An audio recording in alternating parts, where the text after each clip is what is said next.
Hello people, welcome back to my YouTube channel just watch. तो आज है third रज माने लास्ट रज एंड मु ए ब्लॉग में भी गोटे दिन पर पोस्ट करूँ। सो ए मॉर्निंग आम उठिकी गाधेकी मु सजई बसी माँ घरे खाइबाई।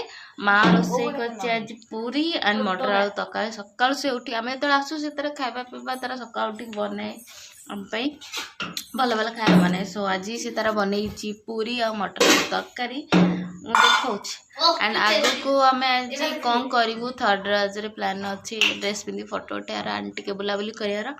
सो बनी रुँ मो सहित देखापी आम आज कौन कर लास्ट रजरे।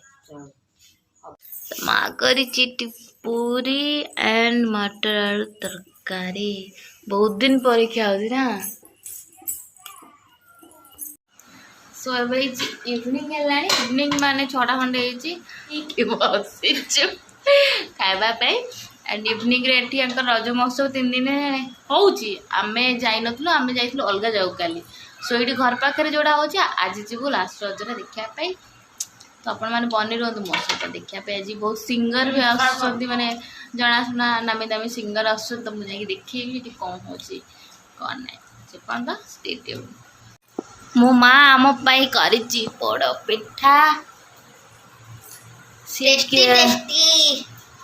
एंड से किसी कर ना फर्स्ट रजरे सेकेंड रजरे जेहेतु आम आसलु आम से पोड़ पिठा करी सकाଳେ करिथिला पूरी तरकारी जंती मो वीडियो देखई।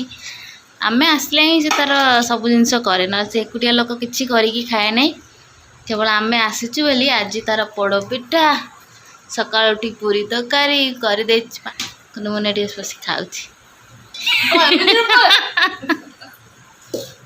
मन खाऊँ दिन जो पूरी तरकारी बची पोड़ पिठा फास्ट रजरे खाइलु आज भी कौटी खाई फास्ट रजरे आम घरे एंड लास्ट रजरे मो माँ घरे।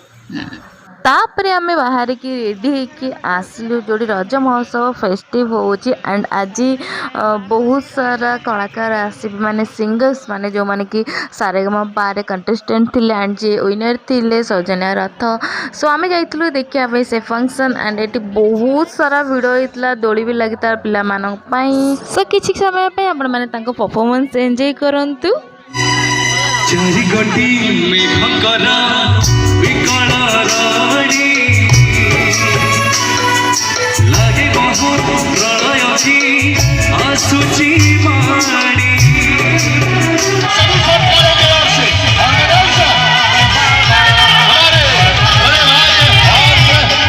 आम घर बाहर के जाइए 8टा 8:30 एंड आमको फेरी फोर हो गला 12टा माने सरला पर आम आसले बिकज भल लगुला एंड मोर फेवरेट ले सचिन जी कि एक तो फर्स्ट तो सिंगिंग बहुत भल था एंड बिहेवियर भी बहुत भल था ऑडियंस को सहित सी भल इंटरेक्ट भी करते दैट्स वाई मत से बहुत भल लगे। तो एमती थी आमर लास्ट रज सका उठी पूरी तरकारी खाली सजबाज जाइए रिल्स बनैलु फोटो क्लिक कलु देन आम दिन में खाइलु भात चिकेन तापर इवनिंग जाइलु फंक्शन देखा। Thank you for watching.